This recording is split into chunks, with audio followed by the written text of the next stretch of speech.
Hey, what's up, guys? This is kind of a different topic for you. I don't know how many people have talked about this sort of thing before, but I figure it'd be worth it to come over here and talk with you about it, see what you think. The question I have is, when you play a replay, do you ever find yourself rooting for teams? I mean, I'll be really frank with you. I'm talking, first of all, about like a big replay, you know, like a you play every game type replay, because obviously if you're going to play a replay with a specific team and you want to see if you can do better or worse with them, like, I don't know, the 87 Cardinals or something, when you play those games, you're going to cheer for them. You're going to try to make good decisions to help them, right? That's not what I'm talking about. I'm talking about when you're playing a replay this way, like I am with these two replays I'm playing, where you really care about like trying to do things with at least some semblance of realism, and you're spending a lot of time trying to worry about like how am I going to handle every team's roster, and what are the criteria that I use to select pitchers and stuff like that, or whatever. Right, that's what I'm talking about, right? If you're doing a replay like this and you play with every team, do you still have a vetted rooting interest? So I'll be honest with you, I find that I do. And the thing that I root for is not necessarily a specific team. What I tend to root for, even if there wasn't this in real life, is a pennant race. That's what I really want to see. I want to see a really close pennant race. I want to see a pennant race in which, like, I don't know, there's like, a bunch of teams that are kind of clogged up at the top and are playing better than expected. And as a result, we have a lot of things to talk about, right? I find that really interesting. So case in point, I'll give you a real quick look over here at what's happening in this Diamond Mine replay.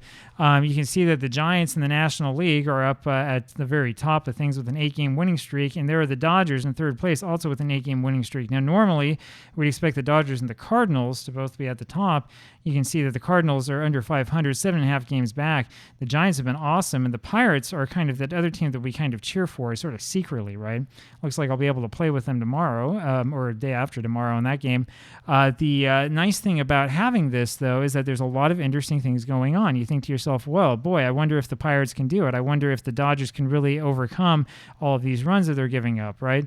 You didn't see this before. Don Newcomb is back, but he still gave up 2 runs in this complete game victory in Boston for his first game. Got the win and struck out 6 and pitched fairly well, but still 4 walks, and gave up 2 runs to a Braves team that is not necessarily all that great. But it's really interesting to look at. It's interesting to think about and ask yourself, can the Dodgers still make all of this room up? Because they're still 5 games behind, even after winning 8 in a row. You know as well as I do that no team's going to win 8 in a row. American League has also been interesting. I mean, the Yankees are always the Yankees, but the Indians are right up there with them. The Tigers have been playing well as of late. And, of course, the Red Sox are right in the mix as well.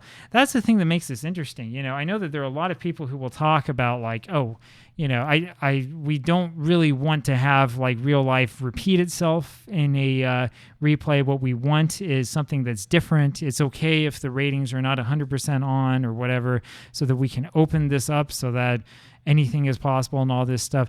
And while I do have a little bit of sympathy for this type of point of view, I will say that what I really want to see in a replay is something that's exciting. That's what I care about the most. I mean, if we had in this replay like the Dodgers and the Cardinals at the top and the Yankees and the Red Sox at the top, just like happened in real life, I would be perfectly content. That would be great news. That'd be a great day for me, right?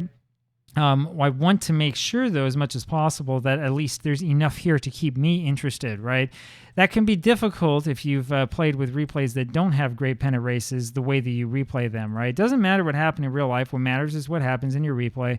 If you find yourself in a replay where there was not necessarily a great pennant race, you might find it very difficult to play through those games. Remember, we talked the other day about those milestones in your replay and like what milestones do you see and stuff like that. It's a lot harder to get through July and August if there's like no pennant race at all. You got a bunch of teams who are like really far down in the standings. That's not much fun, right? What you really want from this is you want to have some sort of pennant race, something to keep you excited about it, so that when you feel like you're just playing games as a chore, it's okay. It doesn't matter because there's something to pay attention to. I would say it's even better if you have a team that's way out of it that has like a really good hitter. Think about Andre Dawson in 1987, for example, right? You want to see a team like the Cubs where Dawson has the MVP year and ends up in last place, right? So that every time you have a Cubs game, you can think, well, at least I can see how Andre does, instead of looking at this and thinking, oh man, I got to put, whoever, Steve Trout out there again to play against, whoever is pitching on the other team, and he's going to give up like 6 runs and it's not going to be any fun, right? anyway, that's kind of my point. I'd love to know what you have to think about that, what you have to say. Do you find yourself cheering for a certain team? Do you find yourself cheering for a certain outcome, especially if you're playing a whole bunch of teams at once, right? Hopefully it doesn't influence the way that I manage. It can do that, though, in a very sort of secret or psychological way. That's one reason why I like to have a computer manager to play against.